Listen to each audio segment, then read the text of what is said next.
بسم اللہ الرحمن الرحیم۔ مہتاب حیدر نئے ایپیسوڈ کے ساتھ آپ کی خدمت میں حاضر ہے۔ چند دن کے وقفے کے بعد میں دوبارہ آپ کے پاس آ رہا ہوں، اور آج ہم نے کچھ چیزیں پاکستان میں جو لیٹسٹ پولیٹیکل ڈیولپمنٹس ہیں، جو اکنامک ڈیولپمنٹس ہیں، ان سے ریلیٹڈ آپ کے ساتھ بات کرنی ہے۔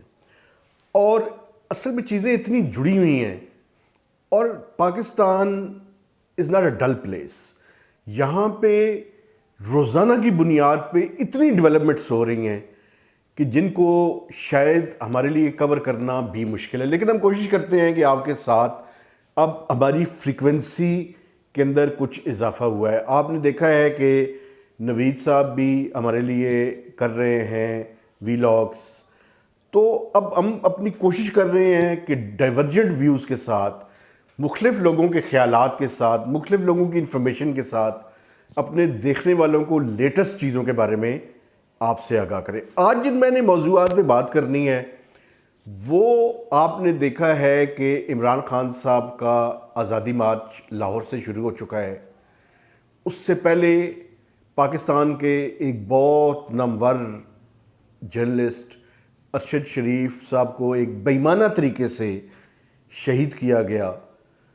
اس کے بعد آئی ایس آئی کے جو ڈی جی ہیں وہ پبلکلی آئے اور انہوں نے اس چیزوں سے متعلق جو ان سے سوالات ہوئے، پولیٹیکل سچویشن سے متعلق، ارشد شریف صاحب کے قتل سے متعلق، ان ساری چیزوں کے بارے میں جو ہے وہ لوگوں کو اعتماد میں لیا۔ لیکن چیزیں اتنی تیزی کے ساتھ پاکستان کے اندر ڈیولپ ہو رہی ہیں کہ ان پہ نظر رکھنا میں سمجھتا ہوں بہت ہی اشد ضروری ہے۔ اور دوسری طرف اکنامک ڈیولپمنٹس بھی بڑی امپورٹنٹ ہیں۔ جن موضوعات پہ میں آج آپ سے بات کروں گا، ان میں چند سوالات جو ہے وہ میں آپ کے پہلے سامنے رکھ دیتا ہوں، پھر ان کے جوابات دوں گا۔ دیکھیں، سب سے پہلے تو آپ یہ دیکھیں کہ D G I S I کو پبلکلی آ کے پہلی دفعہ اس انداز میں گفتگو کرنی پڑی، تو وہ کیا وجوہات ہیں کہ جن کی وجہ سے ان کو اس طرح آ کے ایک پریسر کرنا پڑا ہے؟ اس کے پیچھے بہت سی معاملات اور وجوہات ہیں جو کہ میں آپ کے سامنے رکھوں گا۔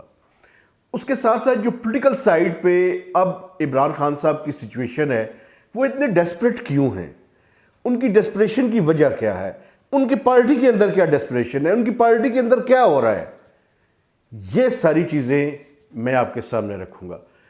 اور تیسری بات میں یہ، اس کے بعد یہ سارے واقعات سامنے رکھنے کے بعد آپ کے سامنے یہ بھی رکھوں گا کہ اب میرا انالیسس اس کے اوپر کیا ہے۔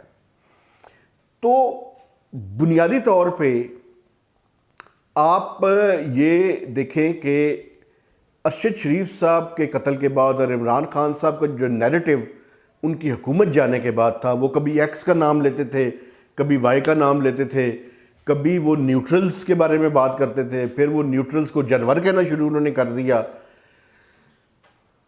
ایک نیریٹو بلڈ کرنا شروع کر دیا انہوں نے، اور ملٹری اسٹیبلشمنٹ اس چیز سے ایک کارنر پہ جانی شروع ہو گئی تھی، اور لوگوں نے اور پاکستان کے عوام نے، اور عمران خان صاحب کا ایک ان کو ایڈوانٹیج بھی ہے کہ ینگ لوگ، ووکل لوگ ان کے ساتھ ہیں، جو کہ سوشل میڈیا کو خاصا زیادہ اپنے حق میں استعمال کرتے ہیں۔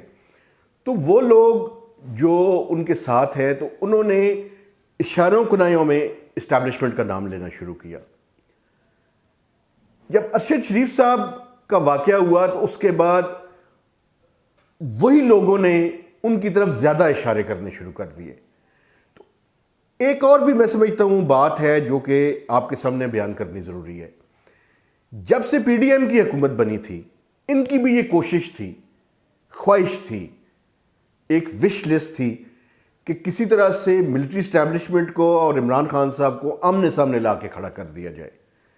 حکومت آپ کو پتہ ہے کہ جواب دیتی رہی عمران خان صاحب کے نیریٹو کے بارے میں، لیکن وہ کوئی افیکٹو جواب ثابت نہیں ہوا۔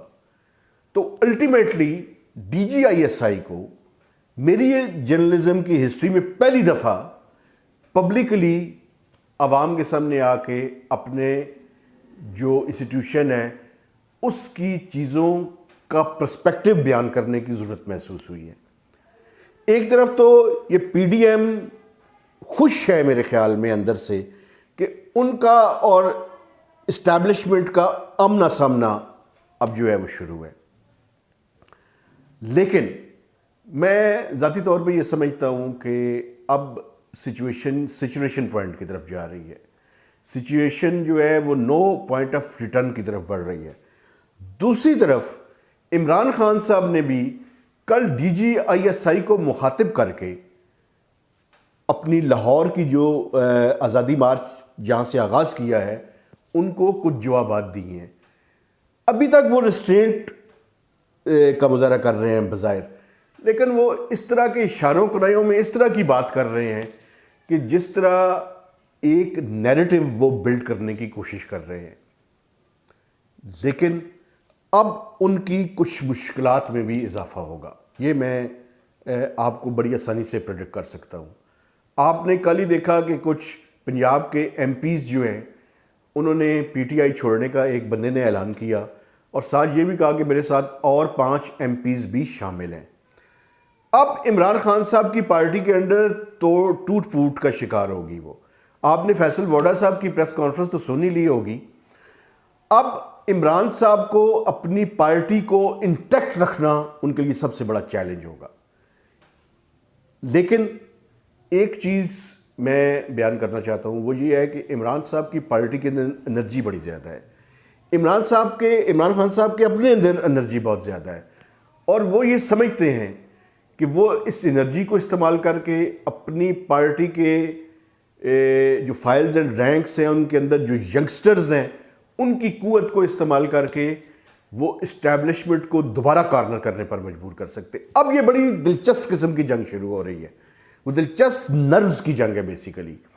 وہ اسٹیبلشمنٹ کو کارنر کرنا چاہتے ہیں اور اگر اسٹیبلشمنٹ پوری قوت سے ان کے سامنے آ گئی تو پھر وہ ان کی پارٹی کو توڑنے کی بات ہوگی اور پارٹی پھر اس کے اندر ٹوٹ پھوٹ ڈیفینیٹلی پنجاب کے اندر اور باقی صوبوں کے اندر بھی ہوگی. اس میں مختلف لوگ پی ٹی آئی کو چھوڑیں گے. اب وہ جو لوگ چھوڑیں گے ان کے پاس کیا آپشنز ہیں؟ ان کے پاس 2 آپشنز ہیں. جو پی ٹی آئی کے لوگ ہیں ان کے پاس آپشن یہ ہے کہ وہ پیپلز پارٹی کو جوائن کریں. جو جنوبی پنجاب کے لوگ ہیں شاید وہ پیپلز پارٹی کی طرف جائیں. لیکن جو سینٹرل پنجاب کے لوگ ہیں نون لیگ کے پاس تو کینڈیڈیٹس کو ایڈجسٹ کرنے کی سپیس ہی موجود نہیں ہے. ان کے پنجاب میں ان کے پاس اپنے پوٹینشیل کینڈیڈیٹس موجود ہیں تقریباً آلموسٹ ساری کانسٹیچوئنسیز میں سوائے چند کو چھوڑ کر.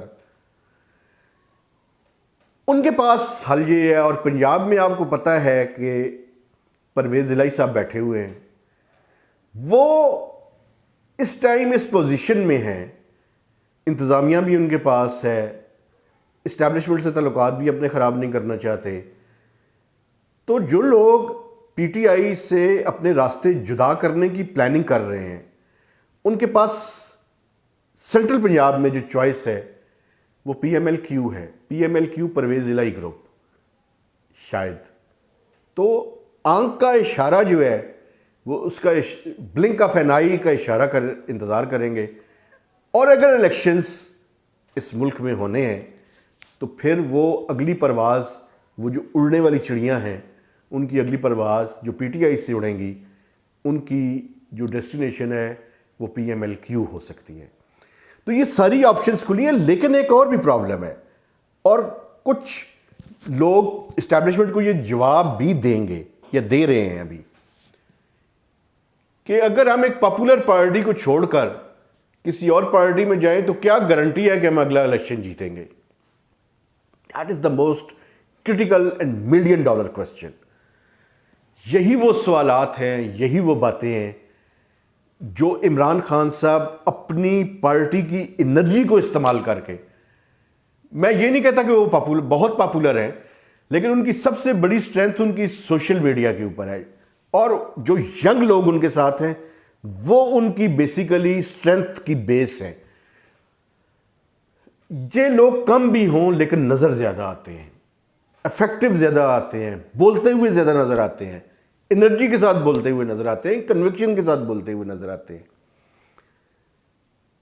تو ایک پولیٹیکل وائبس کریٹ ہوتی ہیں اس کے نتیجے میں.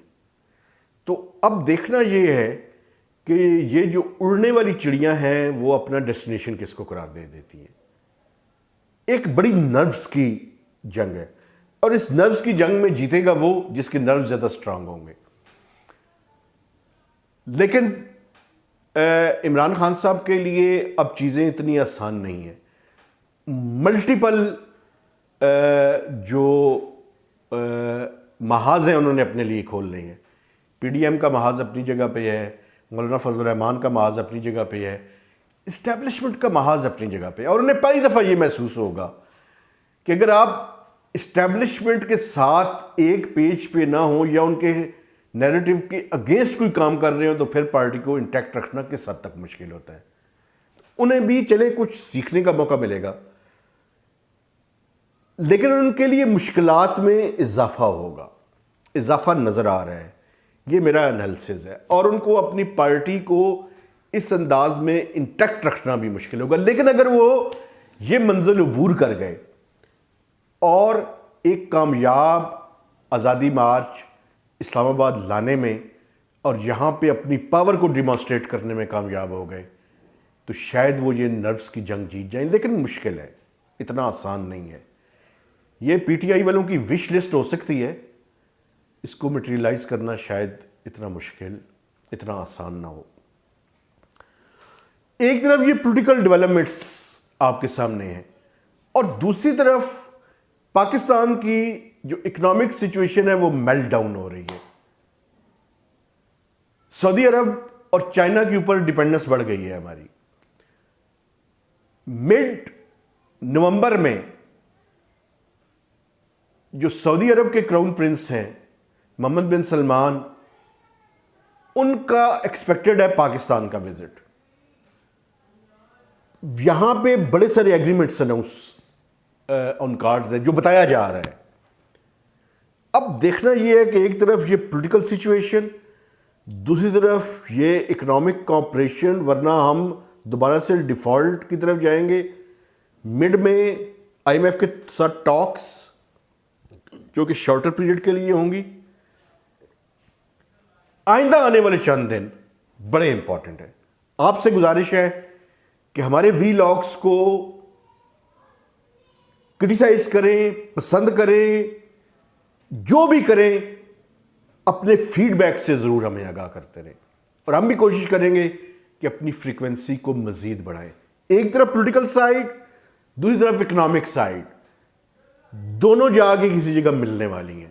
اور وہ ٹائم آ گیا ہے کہ جب یہ دونوں ملیں گی اور پھر اگلی سمت کا تعین ہوگا. تو بڑی کروشل قسم کی ڈیولپمنٹس ہیں. اور اس کروشل قسم کی ڈیولپمنٹس میں میرے جو دیکھنے والے ہیں آپ سے ایک گزارش بھی ہے. آپ کو پتہ ہے کہ ارشد شریف صاحب کی شہادت ہوئی ہے. آپ اپنی دعاؤں میں انہیں یاد رکھیے گا اور دعا کیجیے گا کہ اللہ ان کی اگلی منزلیں جو ہیں وہ آسان فرمائے. اور ہم سب جو صحافی ہیں ہمیں اپنے جو قلم ہے اس کی حرمت کی اللہ جو ہے وہ توفیق دے، اور ہم اپنے قلم کے اوپر کوئی ایسا داغ نہ لگے کہ جس سے یہ جرنلزم کا جو مقدس پروفیشن ہے اس کے اوپر کوئی حرف آئے. تو اسی دعا اور پاکستان میں ایک بہتر مستقبل کی امید کے ساتھ مہتاب حیدر کو نئے وی لاگ تک اجازت دیجیے. خدا حافظ.